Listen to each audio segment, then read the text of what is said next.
बिस्मिल्लाहिर्रहमानिर्रहीम। आज हम क्लास 10 का चैप्टर नंबर 3 स्टार्ट करने वाले हैं और इस चैप्टर का नाम है मैट्रिसेस एंड डिटर्मिनेंट्स। इससे पिछली वीडियोस में हमने चैप्टर नंबर 2 कवर किया है। अब नेक्स्ट है वो हमने चैप्टर नंबर 3 स्टार्ट करना है। एक्सरसाइजेस की तरफ मूव करने से पहले हम चैप्टर की थोड़ी सी थ्योरी देख लेते हैं कि मैट्रिसेस क्या होते हैं और इनके डिटर्मिनेंट्स कैसे निकाले जाते हैं। तो यहाँ पे इंट्रोडक्शन में कुछ चीज़ें बताई हुई हैं, जैसे 1850 में जो है वो जेम्स जोसेफ सिल्वेस्टर एक इंग्लिश मैथमेटिशियन और लॉयर था जिसने पहली दफ़ा वर्ड मैट्रिक्स यूज़ किया। उसके बाद 1858 में आर्थर कैले जो है उसने एक बुक पब्लिश की जिसका नाम क्या था, memoir on the theory of matrices which was remarkable for containing the first abstract definition of matrix, जिसमें पहली दफ़ा जो है वो मैट्रिक्स की डेफिनेशन बताई गई। उसके बाद जेम्स जोसेफ सिल्वेस्टर, जिसका हमने पहले भी नाम पढ़ा है, और विलियम रॉबन हैमिल्टन एंड आर्थर कैले, इन 3 लोगों ने मिलके जो है मैट्रिक्स के डेवलपमेंट में बहुत अहम रोल प्ले किया हुआ है। English mathematician Cayley's was the first to use modern brackets notation for matrices in 1913। ये सारी चीज़ें एमसीक्यूज़ के लिए हो सकती हैं कि सबसे पहले किसने वर्ड यूज़ किया था मैट्रिक्स का, जोसेफ सिल्वेस्टर ने। उसके बाद 1858 में मेमोयर किसने पब्लिश किया था on theory of matrices, Arthur कैले ने। आफ्टर दैट यहाँ पे ये एमसीक्यूज़ आ सकता है कि किसने फर्स्ट टाइम जो है वो मॉडर्न ब्रैकेट नोटेशन यूज़ की थी, तो कोलस ने कौन से ईयर में, 1913 में। तो यहाँ पे ये कुछ एमसीक्यूज़ हैं। उसके बाद है मैट्रिसेस। होता क्या है matrices? A matrix is a rectangular array in shape whose elements entries are written within square brackets in a specific order in rows and columns. The arrays obey certain algebraic operations. एक matrix जो है उसको हम rectangular shape में लिखते हैं और इसके अंदर एलिमेंट जो है वो स्क्वायर ब्रैकेट्स के अंदर लिखे जाते हैं। 3 तरह के ब्रैकेट्स हैं, राउंड, कर्ली और स्क्वायर ब्रैकेट्स। तो जो स्क्वायर ब्रैकेट्स हैं उनको हम साइड्स पे लगाते हैं और उनके अंदर एलिमेंट्स लिखते हैं in the form of rectangular अरे। और उन जो वो स्पेसिफिक ऑर्डर एक फॉलो कर रहे होते हैं एलिमेंट्स, उस स्पेसिफिक ऑर्डर का नाम होता है रोज एंड कॉलम्स। नेक्स्ट आके हम देखेंगे कि रोज एंड कॉलम्स क्या होते हैं। यहाँ पे इसने कुछ मैट्रिसेस लिए हुए हैं। अच्छा, एक चीज़ ये कि जैसे सेट में आपने पढ़ा होगा कि सेट का नाम जो है उसको हम हमेशा कैपिटल इंग्लिश अल्फ़ाबेट के साथ स्टार्ट लिखा जाता है, तो सेम वे में जो मैट्रिसेस हैं इनका नाम भी कैपिटल इंग्लिश अल्फ़ाबेट यूज़ होगा और जो इसके एलिमेंट्स हैं वो हम किसके साथ यूज़ करेंगे, स्मॉल लेटर्स को यूज़ करेंगे उनको डिनोट करने के लिए। जैसे अभी हमने डेफिनेशन में पढ़ा है कि आप स्क्वायर ब्रैकेट लगाओगे इनके और उसके अंदर एलिमेंट्स लिखोगे इन the form of rows and columns.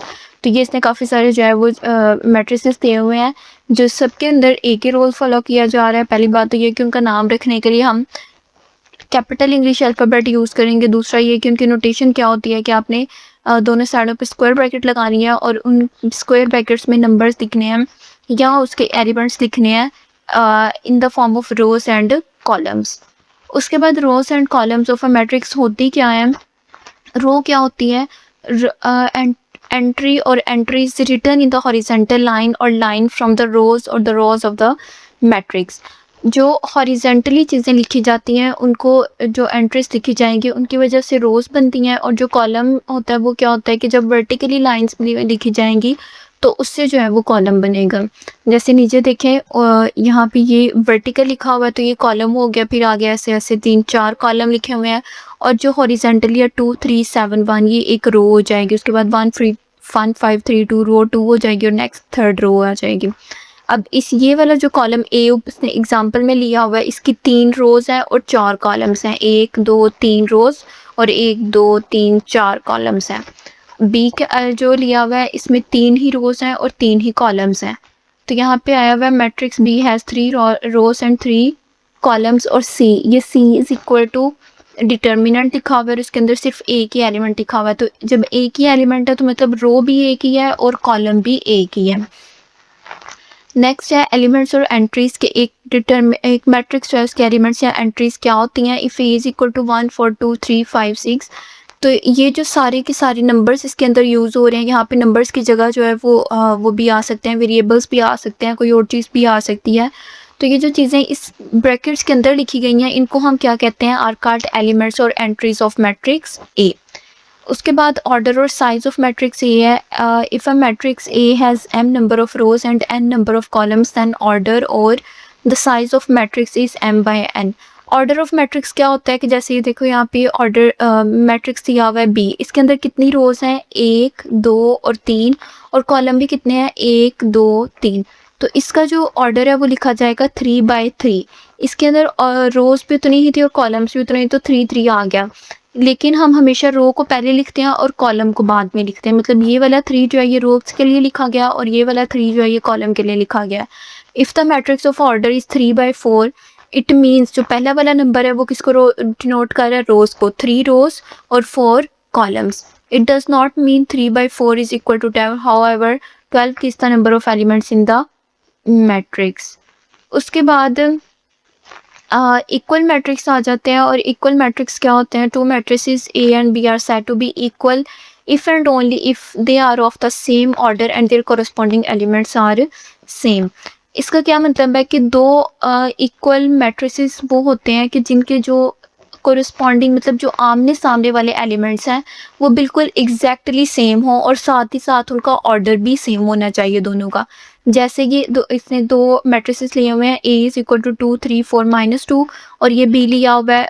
इन दोनों के बारे में बोला हुआ है कि ये इक्वल मैट्रिसेस हैं। कैसे, 2, ये 4 -2 भी 2 होता है तो 2 2 के इक्वल हो गया, ये 3 3 के इक्वल, 4 4 के इक्वल, 4 -6 -2 आएगा तो -2 और -2 दोनों सेम है, तो ये दोनों मैट्रिक्स जो है वो इक्वल हो गए।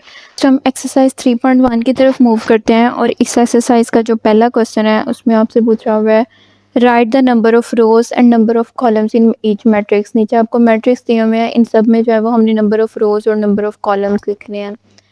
अब जैसे अगर ये पहला वाला देखें तो यहाँ पे a इज इक्वल टू 0 0 दिया हुआ है, मीन्स के 2 ही रोज हैं इसकी और 2 ही जो है वो कॉलम्स हैं। इधर से हमने रोज काउंट करनी है और इधर को हमने कॉलम्स, तो 2 ही रोज हैं और 2 ही कॉलम्स हैं। तो आप साथ लिख दोगे रोज, कितनी रोज हैं, 2, और नीचे लिखेंगे कॉलम्स,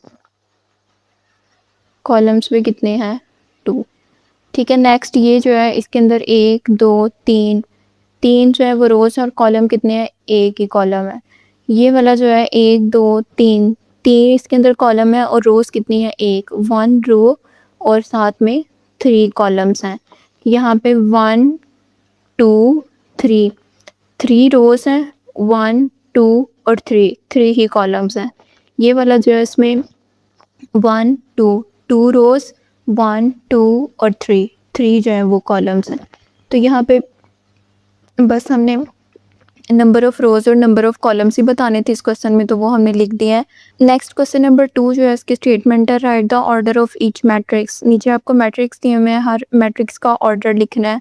ऑर्डर के बारे में अभी हमने पढ़ा था कि पहले जो है वो आपने रोज़ के नंबर लिखने होते हैं, मतलब कितनी रोज़ हैं, और उसके बाद जो है वो कॉलम्स। ये 1 0 है, इसके अंदर 1 और 2, 2 रोज़ हैं, तो हम लिखेंगे 2/1, मीन्स कि 2 रोज़ और 1 जो है वो कॉलम है। उसके बाद जो सेकंड वाला मैट्रिक्स है वो दिया हुआ है b इज़ इक्वल टू 3 4। यहाँ पे जो है वो हमारे पास 1 रो है और 2 कॉलम है, तो इसका हो जाएगा 1/2, 1 रो और 2 कॉलम्स। नेक्स्ट जो है वो सी वाला है, उसको दिया हुआ है 3 5 5 और 6, तो इसके अंदर भी 2 रोज़ और 2 ही कॉलम्स हैं, तो ये बनेगा 2/2। नेक्स्ट जो है वो डी वाला दिया हुआ है, डी इज़ इक्वल टू 0 3 4 5 0 9, तो यहाँ पे हमारे पास 2 रोज़ हैं और 3 कॉलम्स हैं, मीन्स के 2/3। नेक्स्ट जो ई वाला है वो है e इज़ इक्वल टू 0 1 3 4 5 और 6। यहाँ पे कितनी रोज़ हैं, 1 2 और 3 कॉलम कितने हैं, 2, 3 रोज़ 3/2। नेक्स्ट है एफ दिया हुआ है 5, मतलब कि एक ही एलिमेंट है, तो एक एलिमेंट हो तो एक ही रो होती है और एक ही कॉलम होता है। तो इसके साथ ही क्वेश्चन नंबर 2 भी कंप्लीट हो गया। बहुत सिंपल सा और बहुत इजी सा क्वेश्चन है। दी हुई है which of the following matrices are equal. नीचे आपको 6 मैट्रिसेस दिए हुए हैं और इनमें से आपने चेक करना है कि कौन कौन से 2 मैट्रिसेस जो है वो इक्वल होंगे। मैट्रिसेस के इक्वल होने की हमने कंडीशन पढ़ी थी कि पहली बात तो ये कि उन दो मैट्रिसेस जो कि इक्वल है उनका ऑर्डर सेम होना चाहिए। मीन्स के जितने एक के अंदर नंबर ऑफ रोज और नंबर ऑफ कॉलम्स हैं सेम वे में दूसरे के अंदर भी उतने ही नंबर ऑफ रोज और नंबर ऑफ कॉलम्स होने चाहिए। दूसरी कंडीशन ये थी कि उनके कोरिस्पॉन्डिंग एलिमेंट्स हैं वो एग्जैक्टली सेम होने चाहिए। तो अब हम देखते हैं कि पहले हम ये देखते हैं कि इनमें से कौन कौन से जो हैं उनके ऑर्डर सेम है। ये ए वाला जो है इसका ऑर्डर है 2/2 मीन्स कि 2 ही रोज हैं और 2 ही कॉलम्स हैं। इसका जो है वो 2/1 है। फिर ये भी डिफरेंट है, ये भी डिफरेंट है, ये भी डिफरेंट है। ये एफ जो है इसका भी ऑर्डर 2/2 ही है। अब हमने चेक करना है कि क्या इनके जो कोरिस्पॉन्डिंग एलिमेंट्स है वो भी सेम है या नहीं है। तो हम इन दोनों को लिख लेते हैं। ए जो है वो हमारे पास है 0 3 4 1, दोनों 2/2 जो है वो इसका ऑर्डर होगा। उसके बाद जो एफ दिया हुआ है वो है एफ इज इक्वल टू 3 -3 3 +1 3 और 1। एक कॉलम ये है और एक कॉलम ये है। अब देखें इसका ऑर्डर कितना है, इसका भी 2/2 ही है। मीन्स कि पहली कंडीशन दोनों के लिए पूरी हो रही है। उसके बाद हमें चेक करना है कि क्या इनके कोरिस्पॉन्डिंग एलिमेंट्स एग्जैक्टली सेम है। फिलहाल सेम नहीं लग रहे लेकिन हम इस एफ को सॉल्व कर सकते हैं। तो एफ को सॉल्व करेंगे तो वो आएगा एफ इज इक्वल टू 3 -3 0 होता है, 3 + 1 4, यहाँ पे 3 और यहाँ पे 1। और ए जो है वो क्या दिया हुआ है 0 3 4 1 मीन्स कि इन दोनों का ऑर्डर भी सेम है और ये दोनों एलिमेंट्स एग्जैक्टली सेम इनके कोरिस्पॉन्डिंग एलिमेंट्स हैं। तो दिस इम्प्लाइज कि जो ए इज इक्वल टू क्या हो जाएगा, एफ हो जाएगा। उसके बाद नेक्स्ट हम देखें तो बी है। बी का जो है वो ऑर्डर किसके साथ मैच कर रहा है, डी के साथ। दरमियान में प्लस का साइन है, जब वो प्लस हम उसको सॉल्व कर लेंगे तो वो बिल्कुल बी की तरह ही एक कॉलम और 2 रोज आ जाएंगी। कैसे, बी हमें दिया हुआ है B is equal to 9 -7। D जो है वो है D is equal to 5 + 4 -8 + 1। D को सॉल्व करें तो इसका आंसर भी कितना आता है, 5 + 4 9 और -8 + 1 -7। तो ये एग्जैक्टली सेम एलिमेंट्स है दोनों के। मीन्स कि बी जो है वो भी किसके इक्वल होगा, डी के। इसके बाद हमारे पास सी और डी, ये दो सी और ई सॉरी ये दोनों रह गए हैं। तो इनको भी हम चेक कर लेते हैं। सी जो है अगर उसको हम सॉल्व करें, सबसे पहले हमें दिया हुआ 2 × 3 वो 6 आएगा, 2 × 2 4 आएगा, 4 + 4 जो है वो 8 आ जाएगा। उसके बाद 2 - 1 1 आएगा, 4 - 2 2 आ जाएगा और 3 + 0 3 आएगा। और ई जो है वो भी हमें बिल्कुल सेम एलिमेंट्स दिए हुए हैं। ई इज इक्वल टू 6 1 4 2 8 और 3। तो दोनों के एलिमेंट्स भी सेम है और दोनों का ऑर्डर भी सेम है। तो इसका मतलब है सी जो है वो इक्वल है ई के। ए इक्वल हुआ है एफ के, बी इक्वल हुआ है डी के और सी जो है वो इक्वल हुआ है ई के। तो ये इस क्वेश्चन के अंदर पूछा हुआ था कि आपने चेक करना है कि इनमें से कौन कौन से डिटर्मिनेंट्स हैं वो आपस में बराबर हैं। क्वेश्चन नंबर 3 के बाद हम क्वेश्चन नंबर 4 की तरफ मूव करते हैं। और ये क्वेश्चन जो है इसकी स्टेटमेंट हमें दी हुई है, इफ़ ए + 2 सी - 3, ये दो मैट्रिसेस जो हैं ये दोनों इक्वल हैं। हमने इसके अंदर से ये वेरिएबल जो A B C D use हो रहे हैं इनकी वैल्यूज़ निकालनी है।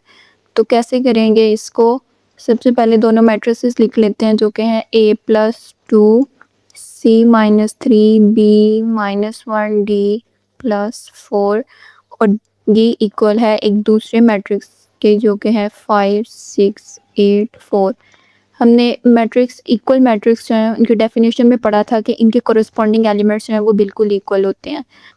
यहाँ पे हम लिख सकते हैं कि as two matrices are equal so their corresponding entries are also equal।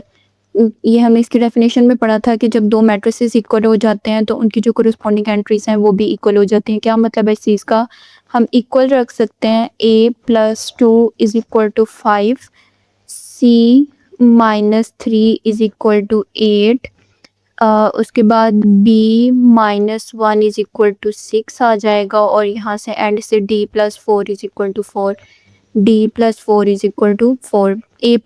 a की वैल्यू निकालें तो ये बनेगा 5 - 2 a इज इक्वल टू 3 आ गया। उसके बाद c की वैल्यू निकालें तो ये आएगा c is equal to 8 + 3 means कि c इज इक्वल टू 11 आ गया। उसके बाद बी की वैल्यू निकालें तो B is equal to 6 + 1, B is equal to 7 आ गया। उसके बाद डी रह गया है तो डी जो है वो इक्वल आएगा डी + 4 इज़ इक्वल टू 4 के। यहाँ से हम वैल्यू निकाल सकते हैं D is equal to 4 - 4 which means D is equal to 0। तो यही 4 वैल्यूज़ हमसे पूछी हुई थी कि ए, बी, सी और डी की वैल्यूज़ निकालो, तो वो चारों वैल्यूज़ जो है वो हमने इस क्वेश्चन के अंदर निकाल दी हैं। नेक्स्ट हम क्वेश्चन नंबर 5 की तरफ जाते हैं। क्वेश्चन नंबर 5 बिल्कुल क्वेश्चन नंबर 4 से मिलता-जुलता है। इसके अंदर भी आपको 2 मैट्रिसेस दिए हुए हैं और इसके अंदर वेरिएबल्स यूज़ हो रहे हैं जो कि एक्स और वाई है, हमने उनकी वैल्यू निकालनी है। तो पहले आपने वही पीछे वाली स्टेटमेंट लिख लेनी है कि as 2 matrices are equal so there corresponding entries are also equal. Corresponding entries को अगर हम इक्वल रखें तो 2x + 1 जो है वो इक्वल हो जाएगा 9 के। ये 4 इज़ इक्वल टू 4 है, इसको हमें लिखने की ज़रूरत नहीं है। 7 इज़ इक्वल टू 7 ही होता है, वो हमें लिखने की ज़रूरत नहीं है। लेकिन ये एंड पे जो है 5 इज़ इक्वल टू y, तो ये हमारे पास y की वैल्यू तो सिंपल एक ही स्टेप में आ गई है। अब यहाँ से x की निकालते हैं तो 2x is equal to 9 - 1, 2x is equal to 8 आ जाएगा। x इज़ इक्वल टू 8/2, 2 1 ज़ा 2, 2 4 ज़ा 8, तो x की वैल्यू कितनी आ गई है 4, y की वैल्यू 5 और x की वैल्यू जो है 4। यही हमें क्वेश्चन के अंदर 2 चीज़ें पूछी हुई थी।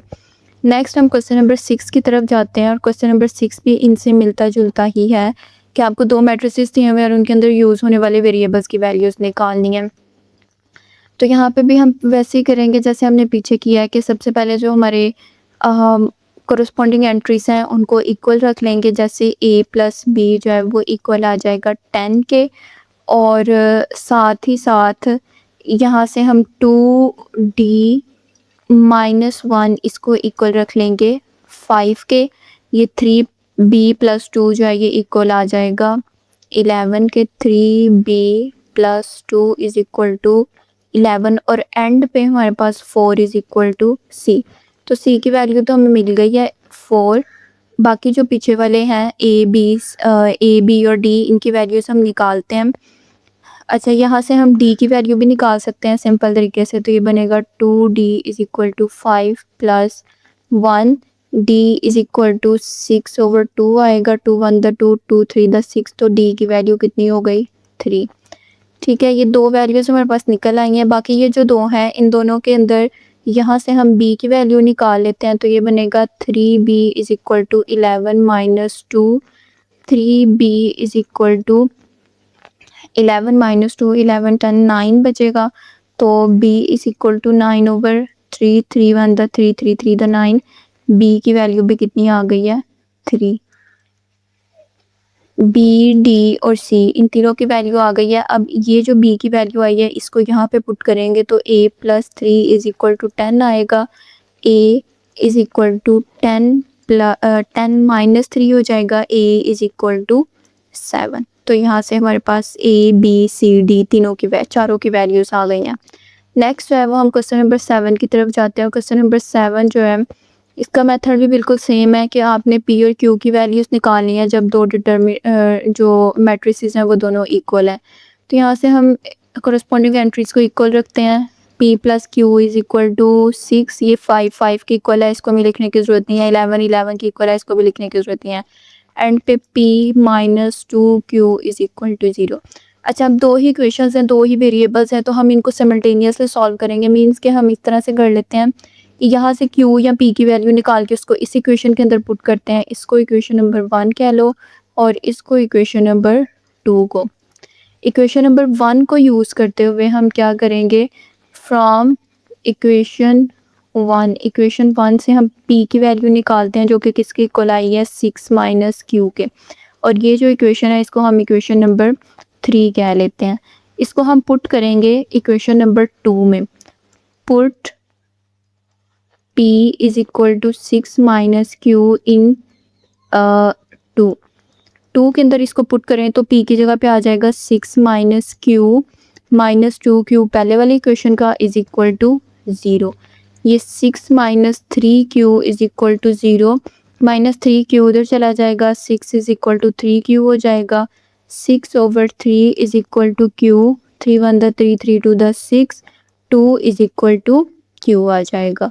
यहाँ से क्यू की वैल्यू आ गई, अब पी की रह गई है, तो इसको जो है वो हम इक्वेशन नंबर 3 या 1 जिसके अंदर मर्जी पुट कर लो।